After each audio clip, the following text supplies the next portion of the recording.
Ini ada duit saya 500.000, saya tolak bala besok ke panti asuhan. Mudah-mudahan 500.000 suamiku terhindar dari wanita jahat. Bismillah. Coba amalkan itu, Bu.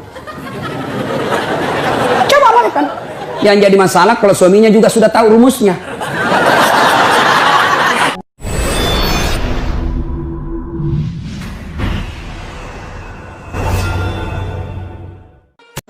Ibu-ibu, mau lihat pelitnya ibu? Coba kalau dia beli sayur. Hobi memang dia nawar. Kalau dia ke pasar, beda 1000 dia kelilingi tuh pasar. Beda 1000 tuh dia kelilingi. Bu, halo ibu. Bu, kalau ibu belanja di Trans Studio, Trans Mall, atau Alfamidi, Alfamart, tawar apa tidak? Tidak. Tawar apa tidak? Tidak. Coba kau tawar, dibilang ke orang gila. Lalu pedagang kasihan yang sesama kita pribumi, datang naik sepeda motor, kadang kala sepeda, dia datang, dia sudah panggil kita, ya Bu Haji, Bu Haji makin cantik aja, masih nawar. Apa namanya kalau bukan pelit? Sudah enaknya itu, berapa Mas? 10.000 Bu Haji, 11.000 ya. Mantap. Kalau kan ibu-ibu yang suka nawar, kalau bapak-bapak kan tidak suka nawar ya. Ini ibu-ibu tuh suka betul nawar. Bu, ibu mau ndak suaminya diambil orang? Mau? Silahkan pelit. Orang pelit itu tidak ada yang suka. Bahkan orang pelit sekalipun tidak suka sama orang pelit. Benar Pak. Begitu jeleknya itu sifat pelit, tidak ada yang suka. Coba saya tanya, bapak-bapak senang tetangga dermawan atau pelit? Ibu-ibu senang suami yang pelit atau dermawan? Senang mantu yang pelit atau dermawan? Teman-teman yang pelit atau dermawan? Dermawan, tidak ada orang suka orang pelit. Bahkan orang pelit pun tidak suka sama semuanya pelit. Jangan kau ke rumahnya, pelit dia itu, padahal dia juga pelit. Begitu jeleknya itu sifat pelit. Dari Allah tidak ada orang bangkrut gara-gara sedekah. Adakah pernah bapak dengar, Mas, tuh yang di sudut rumah di komplek tuh kaya betul dulu Ustadz, cuma karena dia rajin sedekah bangkrut? Ada? Tidak pernah. Biasa kita ini sangka buruk kepada Allah. Tidak mau bersedekah karena sangka buruk. Nanti saya makan apa? Nanti saya makan apa? Jangan cemas rezeki. Jangankan diambil orang. Tertukar saja tidak. Cica aja dijamin rezekinya. Tahu Cica? Tahu? Cica makan apa ibu? Masuk akal enggak? Tidak masuk akal. Gimana caranya? Satu di dinding, satu terbang. Di mana ketemu? Tidak ada terminalnya. Kalau pesawat terbang, kita jalan, ada ketemunya di mana? Di bandara. Ini cicak, satu terbang, satu di dinding. Di mana ketemunya? Tapi lagu kita waktu kecil kan, cicak di dinding, diam merayap, datang seekor nyamuk. Nyamuk yang datang. Nyamuk yang datang. Allah jamin rezekinya. Lagu tidak bilang cicak lompat ke nyamuk. Setengah mati cicak, kasihan. Iya kan? Itu cicak, tidak sarjana, tidak punya kursus, tidak ada kaki, tidak ada otaknya, tidak cerdas, bisa hidup. Apalagi ibu, jangan pelit. Sedekah, Allah sudah jamin rezekimu. Bu, ada suaminya mulai selingkuh? Ada? Tidak usah curhat sama tetangga, apalagi curhat di Facebook. Tak kusangka kau begitu. Pret, beleng-beleng. Rahasia keluargamu kau ungkap di Facebook. Begitu mulai, Bu, ciri-ciri laki-laki yang sudah mulai lain-lainnya. Kalau yang selama ini tidak pernah pakai sisir keluar, tiba-tiba rapi. Tidak pernah pakai parfum, tiba-tiba beli parfum malaikat subuh. Nah, yang tadinya keluar rumah tidak pernah pakai setrikaan, langsung rapi. Yang paling mencurigakan kalau dia terima SMS dalam kamar mandi.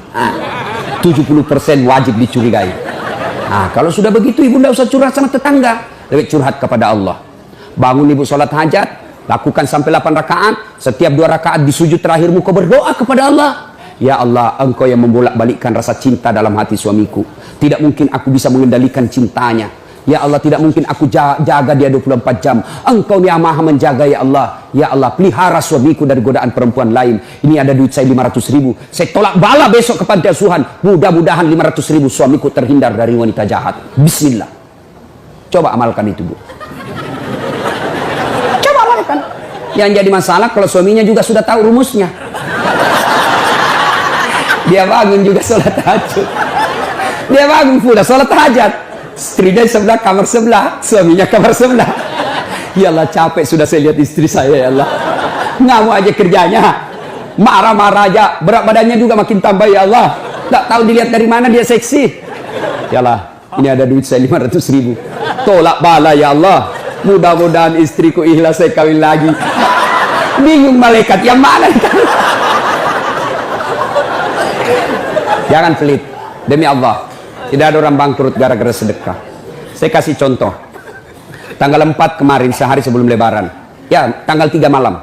Ada anak-anak usia 19 tahun. Bapaknya Flores, mamanya Toraja, Kristen. Karena sering dengar ceramah saya di YouTube, akhirnya dia memutuskan diri masuk Islam. Desember kemarin. 19 tahun. Tanggal 3 malam, dia DM ke saya di Instagram. Ustaz, saya ini dicerita cara mualafnya. Kemudian besok sudah mau lebaran, saya belum punya baju baru, Ustaz.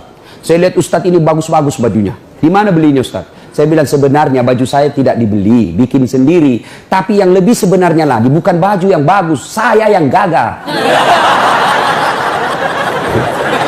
Ya, sudahlah. Saya butuh baju lebaran. Saya bilang, kau datanglah ke rumah saya. Saya sediakan, kau pilih bajuku yang kau suka. Dia pakai tongkat, turun dari taksi. Wih, kasihan saya. Kenapa kakimu, Dek? Ternyata diamputasi kakinya. Dia singgah sholat asar, ditabrak mobil. Saya bilang, berat betul hidupnya ini anak. Diusir dari orang tuanya, Pak. Diusir, sekarang tinggal di masjid.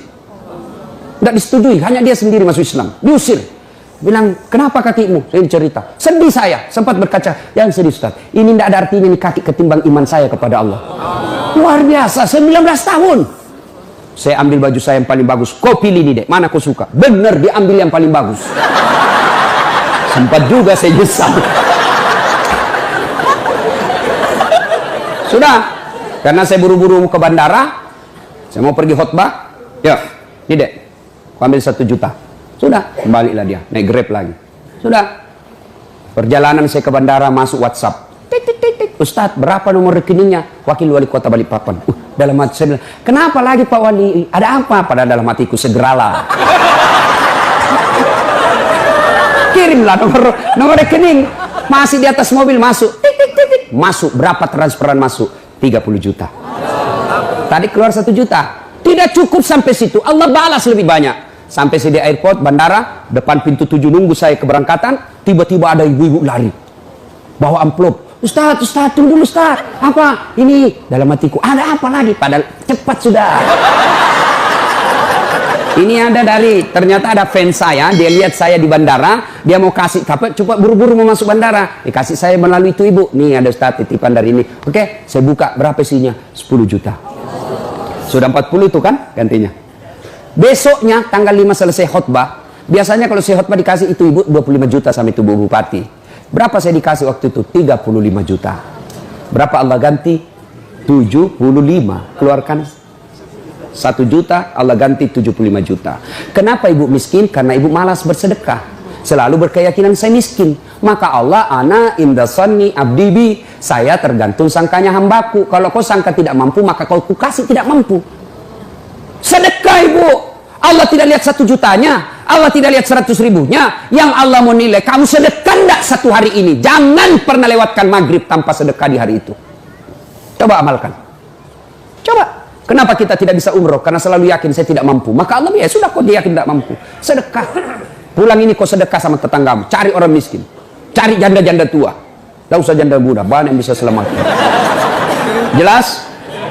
Salatullah, salamullah ala toha rasulillah. Salatullah, salamullah ala yasin habibillah. Nah, sudah banyak sebenarnya penyakit hati, tapi waktu yang terbatas. Saya cuma bilang waktu yang terbatas. Saya ada acara di Bandung ibu jam 10. Saya ini orang kampung. Saya tidak tahu Bogor ke Bandung jauh. Saya pikirnya 1 jam. Inilah kalau kita pakai pulsa lokal. Saya orang kampung, tidak tahu saya. Oh ternyata jauh. Nah, saya harus segera selesaikan. Insya Allah kalau panitia ngundang saya lagi ke sini, saya datang lagi. Insya Allah ya. Nah, ini penyakit hati. Sekarang gimana cara mengobatinya? Ala bizikrillahi tatma'innul qulub.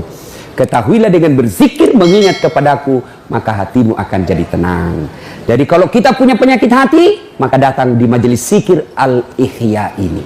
Ini salah satu caranya.